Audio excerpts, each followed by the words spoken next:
All right, so Module 4 in our class is focused on issues related to energy.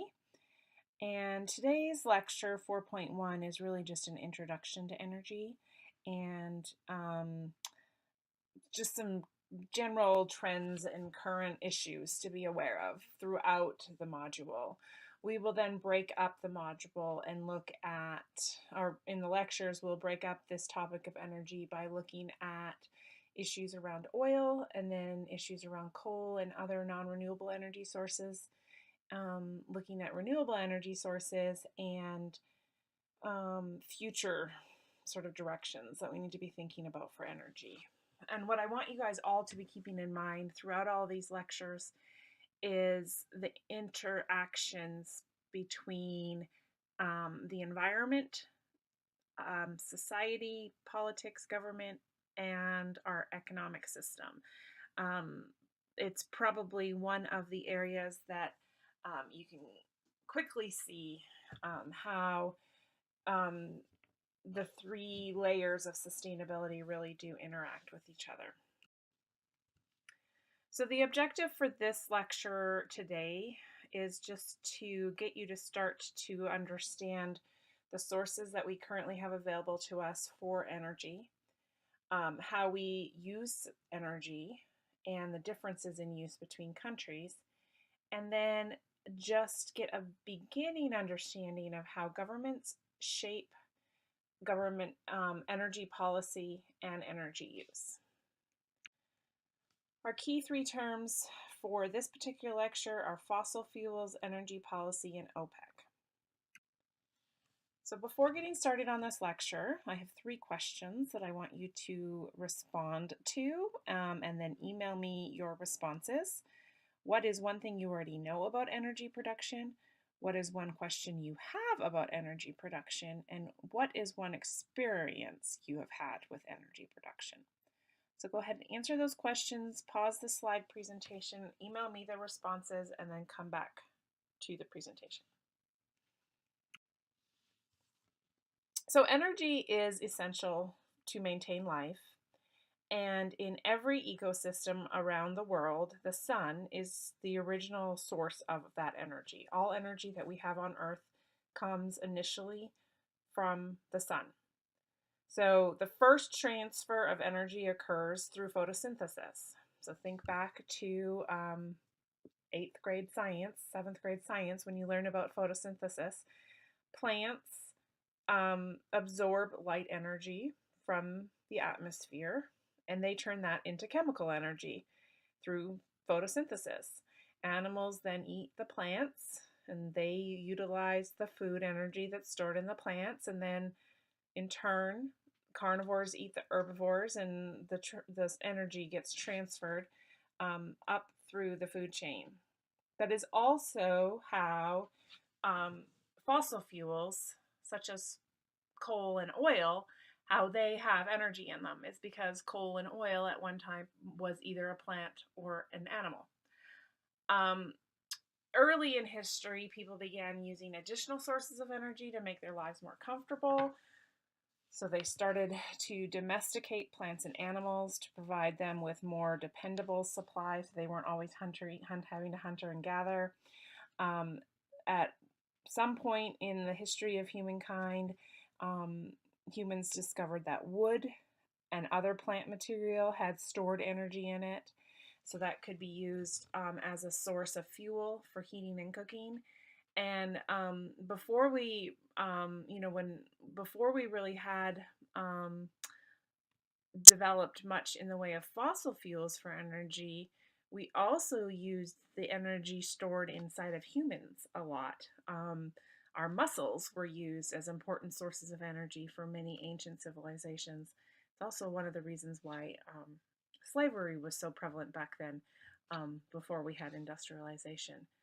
As populations got to be more dense, we started to use up readily available sources of wood. It started to become harder and harder to find wood in areas where large civilizations lived. And so that's when humans started to look for alternate sources of fuel or energy.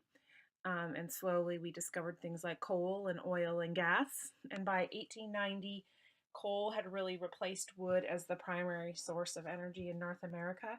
And since then, fossil fuels have dominated um, energy as a primary energy source on a global scale. So currently, we have a variety, 4 different main sources of energy available to us. We have fossil fuels, which also would include biomass and bio waste. We have hydroelectricity, so water power. We have other renewable resources of sources of energy, such as solar, wind, and geothermal. Geothermal is the heat from the earth that can be used as energy. And then we have nuclear energy. So on a global scale, those are the 4 primary sources that we have for our energy. Countries do differ vastly in the combination of technologies that are used to produce electricity.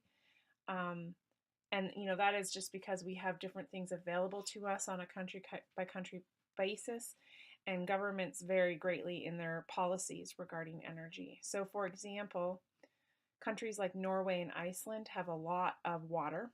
They have a lot of hydroelectricity resources. So they generate a lot of their electricity and get a lot of their energy needs met through hydropower. France, on the other hand, politically has decided to get a lot of its energy from nuclear power plants.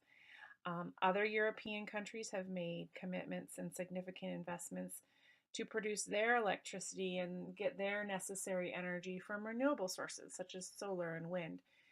Here in the United States, we're still very dominant on fossil fuels, and most of our energy comes from oil, gas, and coal. So just as a reminder of what fossil fuels are, they are either remains of plants, animals, or microorganisms. Coal is ancient plants that have been placed under very high pressure for millions of years and turned into coal. And oil and gas are modified remains of animals and microorganisms. That's important though because the energy that from the sun that was originally consumed by the plants and the animals is still stored in the coal, in the oil, and in the gas. And so that's why when we burn those things, we release energy. It's also why when we burn them, we release carbon dioxide. So those, and as I said already, in the United States, we're still predominantly reliant on fossil fuels to generate most of our electricity and meet our energy needs. So what do we use energy for? Well, these are the 3 things. In an industrialized country, it's pretty evenly spread. We use energy to meet the needs of running houses and running businesses, so residential and commercial uses. We use energy for industrial uses, so to make all the things that we make, and then obviously for transportation. In the United States, 16% of all the energy that we use in the US is used used in residential purposes, and 12% is commercial uses, and then the remaining percentages are pretty much evenly split between industrial uses and transportation. In lesser developed countries, there's much less industry, there's much less transportation, so most of their energy is actually being used in the home, so that their homes are their primary use of energy. Countries of the developed world, this should not come as a shock to anybody, countries of the developed world use much more energy per person than do countries of the less developed world. Nearly half of all the world's energy is consumed by the 25 most richest countries in the world. There's also great differences, and you can see that on the figure that I've shown you here. You can see Canada and the United States are by far and away the largest users of energy. And then when you get down to the lower end, you're getting into lesser developed countries, and the most underdeveloped countries use the least amount of electricity. There are, though, as you can see in the difference between US and France and Germany, for example, great differences in energy use amongst the developed world as well. People in the United States and North America as a whole use nearly twice as much energy per person as people in France, Germany, Japan. And then if you compare that to the developed world, we're using 3.5 times more energy than people in China and 16 times more than people in India. Um, and there's a variety of reasons for that, which we're going to be discussing in our group discussions this week. But part of it is that here in North America, we have government policies that have kept the cost of electricity and energy low, artificially low.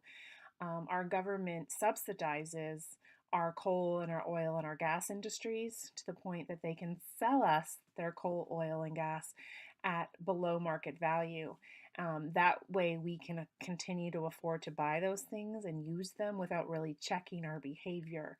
In Europe, they don't subsidize those industries in the same degree, and so it's more expensive. Gas, coal, all of that is more costs more. So if you're paying more for something, you're going to use it a lot more carefully. Um, we've also are in a situation in North America where the automobile industry has been heavily supported by our government, and there is little government support for bus and rail transport. So the consequence of that is that automobiles are continuing to be our dominant mode of transportation. So we're using more energy through our cars, unlike much of the rest of the developed world, which is really reliant on bus and rail transportation. All right, so this kind of gets us then into this idea of government action. Government actually has, governments around the world have a lot of influence over how much energy we are consuming and the types of energy that we are consuming. In general, just not even energy related, there's a lot of economic tools that governments can use to encourage behaviors that they want to encourage. So we know that governments can tax things so that so the price of something is goes up. So that can encourage people to buy less or buy cheaper alternatives. There's also government tool of subsidies, which I've talked about already. Subsidies are basically a gift from the government to encourage individuals or corporations to pursue certain kinds of activities. So, like for example, the coal industry. Price of coal is going down. It's harder and harder to find markets for coal. The U.S. government will subsidize coal in order to try to continue to encourage corporations to coal mine and employ people. So that's what subsidies are, just money that's given to the government. There's another final tool, which is regulations.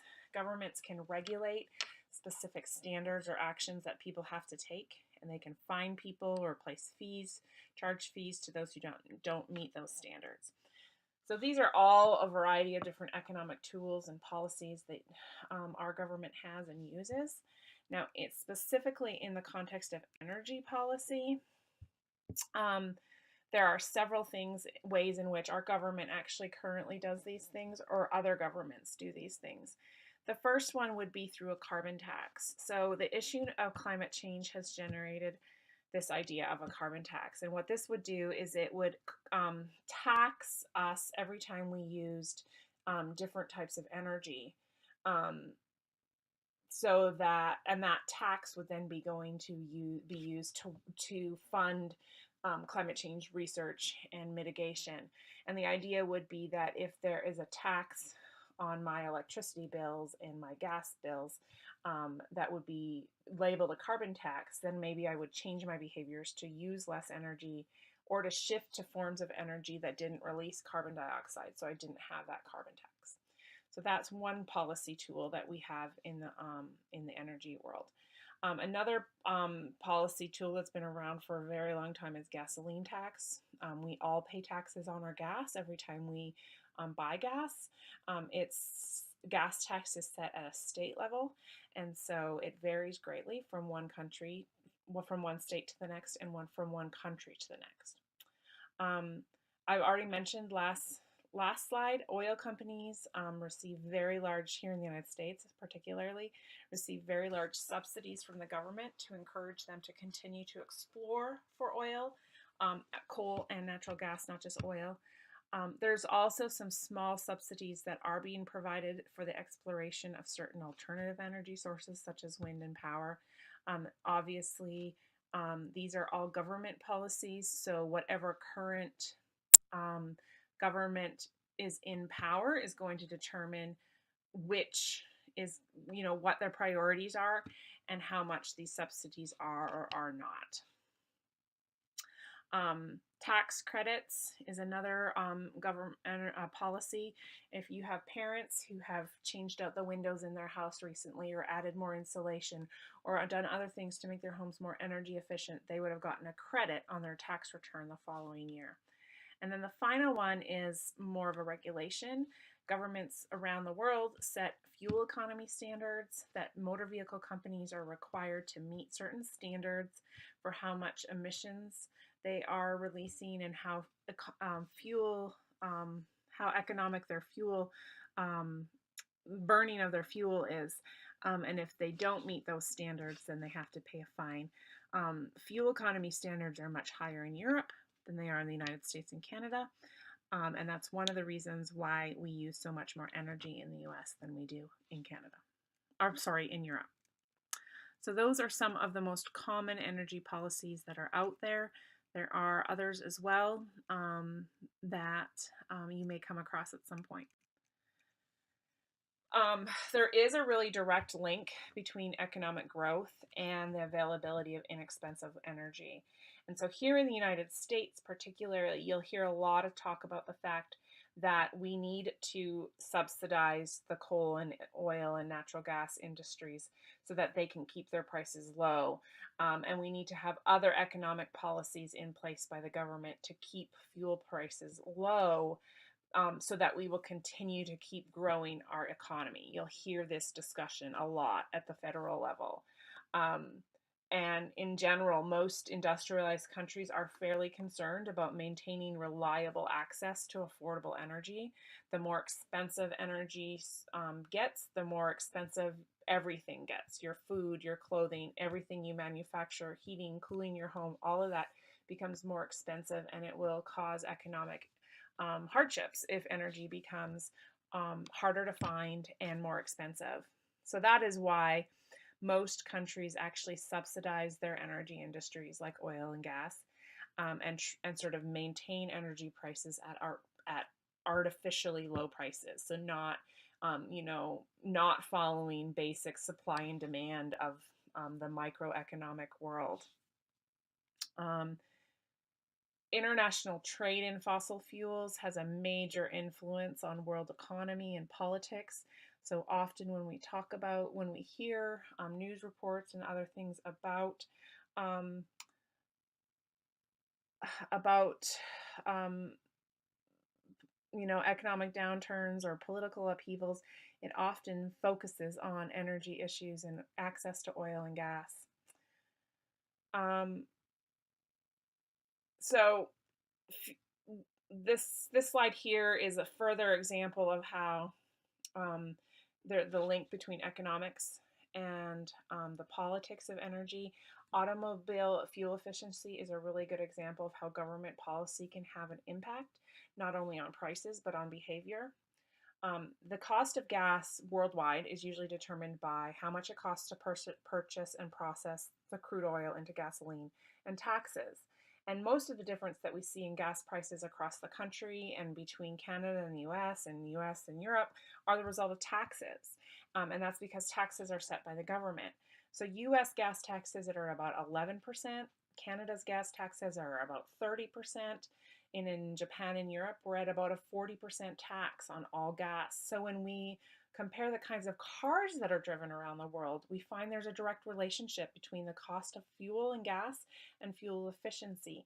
Europeans pay 2 times more for gas than Americans do, and as a result, their cars also use about 30% less gas. There is an incentive in Europe to develop and buy cars that are fuel efficient.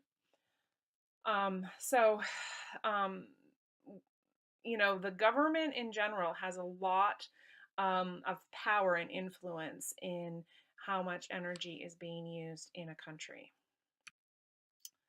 Okay, couple more slides here. Current trends that we're seeing in energy. First of all, we are seeing a growth in energy use. We are seeing an increase in our use of natural resources, non-renewable resources, and renewable resources. We are also seeing an increase in the types of energy sources that are available to us. Although oil remains the world's most major source of energy, about 33% of all world's energy comes from oil, 30% of it is coming from natural gas. We are seeing a bigger chunk coming from renewable sources every year than we have before. We are still increasing energy demands. Over the first decade of the 21st century, 10%, we saw about a 10% increase in energy demands. And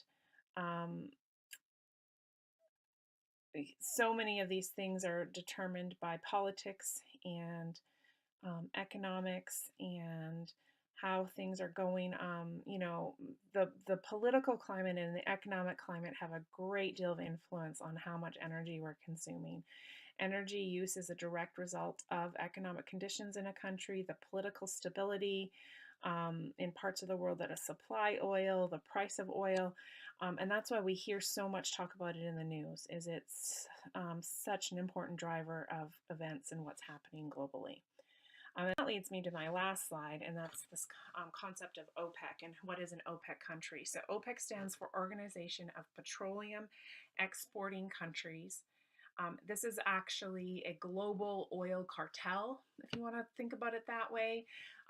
There are 13 countries that currently belong to OPEC. 7 of them are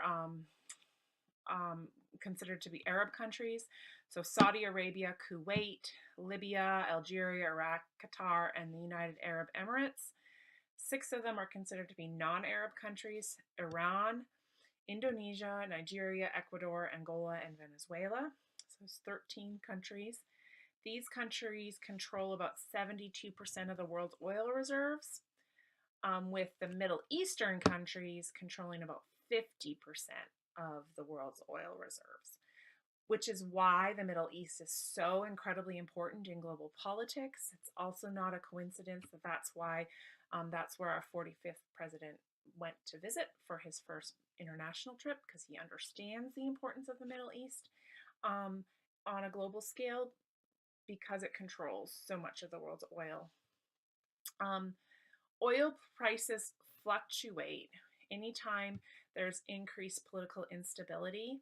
And that is one of the reasons why the U.S. is so invested in working on bringing political stability to the Middle East. And so OPEC, because it controls much of the world oil trade, essentially controls a big portion of price fluctuations in oil, as well as supply. So they can control how much oil is being exported to other countries and how much they are selling it for. So OPEC countries and their conglomeration or their cartel, what you ever want to call them, are politically influential, politically important, and because there's so much political unrest in a lot of these countries, over the past decade, world oil prices have fluctuated and have been very volatile. And when the price of energy increases, the price of everything else increases. And then when the price of oil falls, the price of everything else falls. And so when we have all this volatility in these countries, and with the oil that is being bought and sold and traded on the global market, the rest of the world pays attention and is concerned about what's going on in these countries. All right, so that's just sort of the basic general idea of oil, of energy. We're going to start exploring some of these ideas in our group discussions this week, and then further discuss them in other lectures.